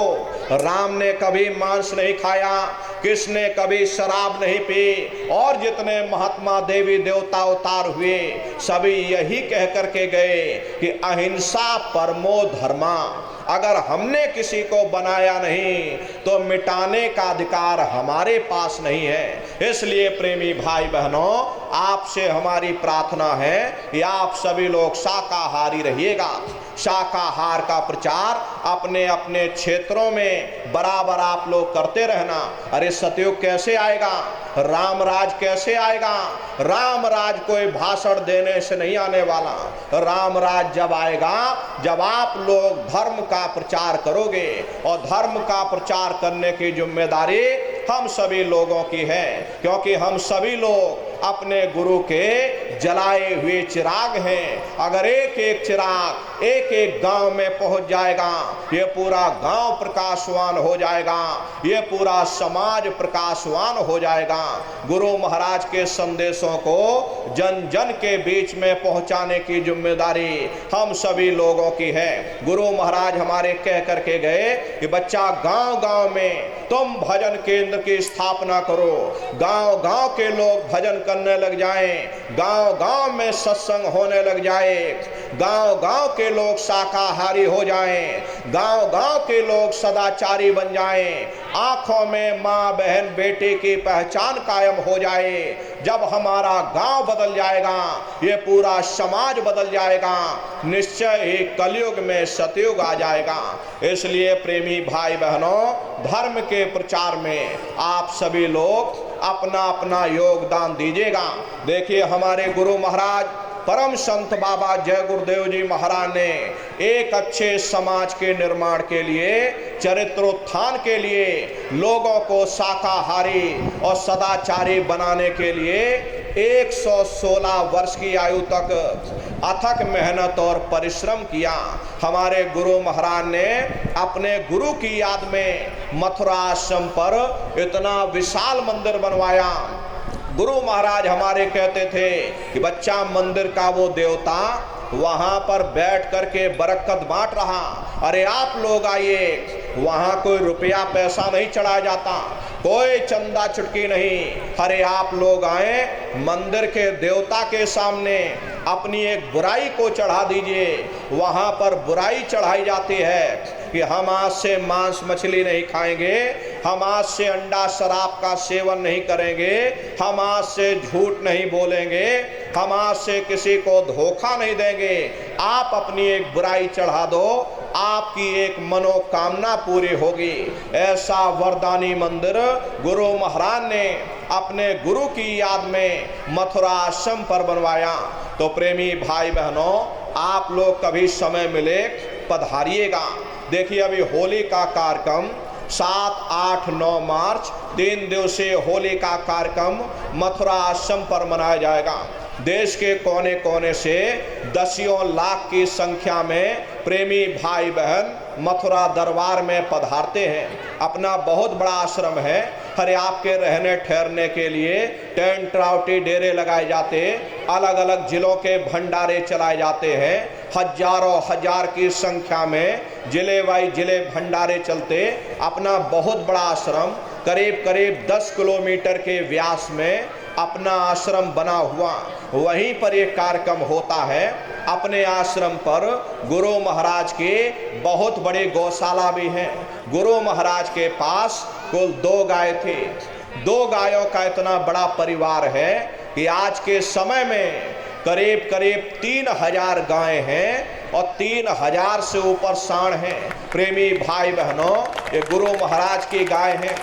किसी को बाहर नहीं भेजा जाता, क्योंकि हमारे गुरु महाराज कह करके गए थे कि बच्चा इनको यहीं रखना, यहीं सेवा पानी करना। अगर बाहर भेज दोगे लोग मार देंगे, काट देंगे। इसीलिए चाहे गाय हो या चाहे बैल हो, गायों के लिए गौशाला बना रखी और बैलों के लिए नंदीशाला बना रखी। आप लोग पधारिएगा। उसी के बगल में अपना एक अस्पताल है और वही बगल में ही अपना एक बहुत बड़ा विद्यालय है, जिसमें करीब 2,500 से 3,000 बच्चे निःशुल्क विद्या अध्ययन करते। प्रेमी भाई बहनों, वो गुरु महाराज की कर्म भूमि है। प्रेमी भाई बहनों, आपसे हमारी यही प्रार्थना है कि कभी समय मिले कृष्ण भगवान की नगरी में, जय गुरुदेव आश्रम मथुरा में आप सभी लोग पधारिएगा। ये होली का कार्यक्रम होने जा रहा, इसमें हमारी प्रार्थना है कि आप लोग होली के कार्यक्रम में सपरिवार पधारिएगा। भजन ध्यान सुमरन बराबर आप लोग करते रहिएगा। बच्चों को भी सत्संग में आप लोग लाते ले जाते रहिएगा। हम लोग ये सोचने लगते हैं कि बच्चों को क्या करेंगे ले जा करके, ये बच्चे छोटे हैं, इनको घर में रहने दो, इनको पढ़ाई लिखाई करने दो, अभी इनकी पढ़ाई लिखाई की उम्र है। ये हमारी आपकी गलत सोच है। प्रेमी भाई बहनों, पढ़ाई लिखाई जरूरी है। आज के समय में शिक्षा बहुत जरूरी है। अरे हमको भी गुरु महाराज ने पढ़ाया लिखाया। हम भी पहले 10वीं किए, 10वीं के बाद फिर हमने 12वीं किया, 12वीं के बाद फिर हमने बीए किया, बीए करने के बाद फिर हमने एलएलबी किया, एलएलबी करके वकील बने। तो गुरु महाराज ने हमको भी पढ़ाया लिखाया। लेकिन प्रेमी भाई बहनों, पढ़ाई लिखाई के साथ साथ अच्छे संस्कार भी जरूरी है। और संस्कार कोई एमए बीए की डिग्री करने से नहीं पढ़ते, संस्कार कोई डिप्लोमा करने से नहीं पढ़ते। अगर एमए बीए की डिग्री करने से बच्चों के अंदर संस्कार पड़ जाते तो हिंदुस्तान में इतने वृद्धाश्रम ना खोले गए होते। अरे संस्कार पढ़ेंगे महात्माओं के वचनों से, संस्कार पढ़ेंगे सत्संग के माध्यम से। आज के समय में संस्कारों का अभाव देखा जा रहा, वरना पहले के समय में अकेले माँ बाप अपने 4-4 बच्चों को पाल लेते थे। लेकिन आज के समय में वही 4-4 बच्चे अपने माँ बाप को खिला नहीं पा रहे। शादी हो जाती है, कहते भाई 10 दिन तुम हमारे घर में छोड़ दो और 10 दिन बाद तुम अपने घर में ले जाना। प्रेमी भाई बहनों, ये संस्कारों की बहुत बड़ी कमी है। प्रेमी भाई बहनों, इसलिए आपसे हमारी प्रार्थना है, ये बच्चे आपकी धरोहर हैं, इनको आप बचपन से तैयार करिए। ये बच्चे कच्चे घड़े हैं, इनको बचपन से तैयार करिए, इनको अच्छी शिक्षा दो, इनको अच्छे संस्कार दो। खुद भी भजन करो, बच्चों को भी भजन ध्यान सुमरन पर बैठाओ, इनको सत्संग में लाते ले जाते रहो। अरे खुद भी शाकाहारी रहो, बच्चों को भी शाकाहारी बनाओ, उनको भी सदाचारी बनाओ, उनको भी चरित्रवान बनाओ। यही बच्चे, इनके अंदर अच्छे संस्कार पड़ जाएंगे। ये बच्चे बड़े होकर के माँ बाप का नाम रोशन करेंगे, घर और समाज का नाम रोशन करेंगे। इसलिए प्रेमी भाई बहनों, हमारी आपसे प्रार्थना है, अपने अपने बच्चों के साथ, इष्ट मिष्ट परिवार वालों के साथ आप सभी प्रेमी भाई बहन कृष्ण भगवान की नगरी में सब परिवार सादर आमंत्रित हैं। आप लोग होली के अवसर पर पधारिएगा और भजन ध्यान सुमरन प्रेमी भाई बहनों आप लोग बराबर करते रहना। इतना जान लीजिए प्रेमी भाई बहनों, ये रास्ता बिल्कुल सच्चा है। आप करोगे, आपको अनुभव होगा, दिखाई भी देगा, सुनाई भी पड़ेगा। अरे आपका लोक भी बन जाएगा और आपका परलोक भी बन जाएगा। इसी के साथ अब हम अपनी वाणी को विराम देते हैं। आप लोगों ने अपना कीमती समय हमको दिया, इसके लिए प्रेमी भाई बहनों, आप सभी प्रेमी भाई बहनों को बहुत बहुत साधुवाद है कहने सुनने में। यदि हमसे कोई गलती हुई हो तो प्रेमी भाई बहनों, हम तो छोटे हैं, अरे आप सभी लोग, हमारी माताएं बहनें बूढ़े बुजुर्ग, हमको छोटा समझ करके आप सभी प्रेमी भाई बहन हमको समाधान करते हुए और सत्संग का प्रसाद लेकर के तब आप सभी लोग अपने अपने घरों की तरफ पधारिएगा। मालिक के पावन नाम का सभी प्रेमी भाई बहन एक बार फिर से उच्चारण करिए, बोलो जय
अपने कानों को, गले को और आभूषणों को आप सुरक्षित रखते हुए दर्शन करने के लिए आइए।